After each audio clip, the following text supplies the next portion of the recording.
Hello, I hope it's not too late to say Happy New Year. It's my first video of the year. It's been quite an interesting year, and I hope the year is off to a great start for you. I mean, in 31 days, my cup was full a number of times, which is quite a familiar experience, but then every experience is unique. So I believe there are other people like me who get their cups full, not because something negative is happening, but because you need to put in a lot of effort to sustain excellence and to aspire for the next thing.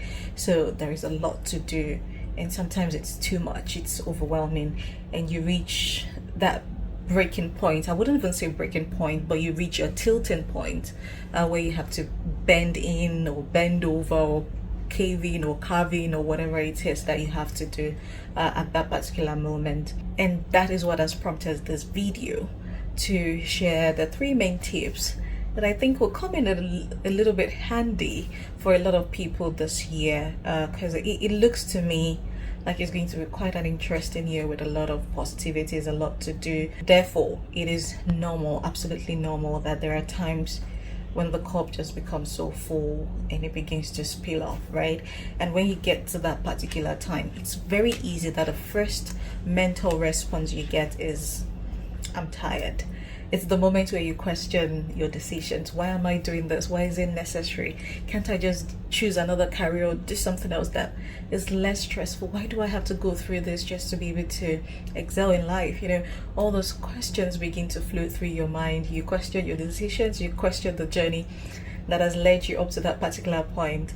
While some people are able to navigate and snap out of this quite easily, some people do not find it that easy. So I want to share with you three tips that have always worked for me over time. I'm not saying they are the absolute best, but they have worked for me. I have been privileged to share these tips with some other people, and they've acknowledged that it worked for them. So hey, you can consider them. If they work for you, great. The first thing is that I make sure that my destination is always sufficient for me as a motivation. Okay, I think I can stress this enough. Maybe not entirely in this video. Your destination must not be tied to a profession, and what I mean by that is your goal in life does not have to be, oh, I want to be a medical doctor, I want to be an excellent researcher, I want to be an excellent teacher. It has to be bigger than that. Your goal in life must be tying you to a legacy that keeps you on your toes all the time. And when your destination can be a sufficient motivation to kick you out of the bed when you feel like the whole world is shutting down around you, then I think you're on the right path. So rather than aiming to be a great title or putting titles to it, aim to building a legacy. That is one. Then once you build that legacy, ensure that that legacy is strong enough to snap you out of your weakest moments. I would say to myself, it's my mantra, that I live for others to have a hope in life. So if I give up, if I shut down in the middle of the journey, my belief is that it's a ripple effect. There's so many lives that have been placed in the path of my destiny to give life to, that will also be affected. So that is the journey, that is the destination that gets me off the bed when moments like having my cup full gets around and it's a panicky situation. So that is the first one. And secondly is that I've come to learn the importance of appreciating vulnerability. My much younger self, in the spirit of a strong woman, I did not allow myself to feel weakness, tiredness, or being overwhelmed. I tried to resist it so much. I tried to block it off. I did not entertain it. Because I'm a strong woman, a lot of people look up to me for their own strength as well. So I am not allowed to be weak. I'm not allowed to take a break and just say, oh, I'm tired. No, I'm not allowed to be tired. Because what happens to other people that sees me as their model for strength? But one negative thing that caused is that you have this build-up of unresolved emotions.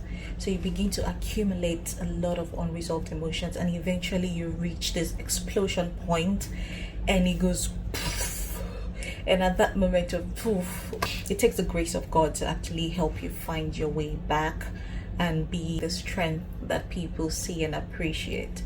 But now I appreciate and value my moments of vulnerability. It's beautiful. Of course, I'm not going to come online and be like, oh Lord, have mercy. No. But I have people who I have a lot of confidence in that I go to and just rant away. I just talk about it. And sometimes I don't even need to hear it's gonna be okay. I just go to them to speak about it. And the moment I get to the last word, it's like this heavy burden is taken off you. So it's always important that you have a vulnerability corner. Find someone that you're comfortable to lay down before them. If you can't find a human, take it to God.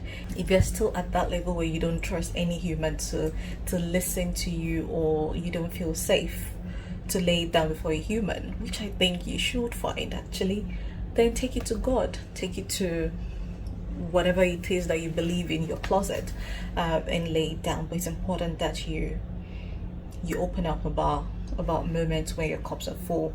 Be vulnerable. If you need to cry. Tears are my major outlet. So if you need to cry. If you need to dance it out, dance away, sing, do something that helps you burn that feeling, that heaviness of you.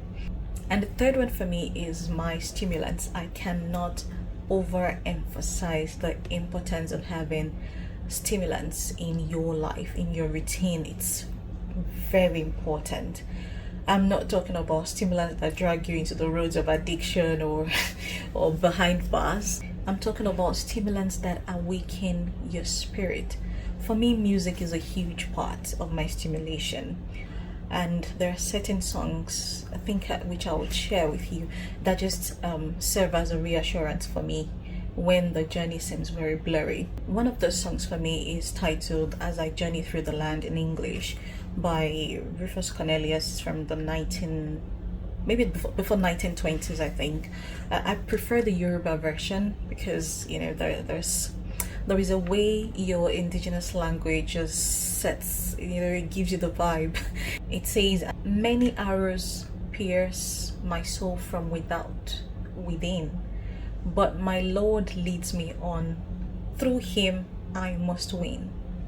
I must win. So that's a reassurance for me of one end point, excellence at the end of the journey. In my destination, it's winning. Okay, it's victory. Another song on my stimulation list is Great is Thy Faithfulness. And it's one of the most powerful hymns that I really resonate with, that warms my spirit to the core. One thing I key into there is the reassurance that every new day brings new promises. Every new day brings fresh oil. Yeah.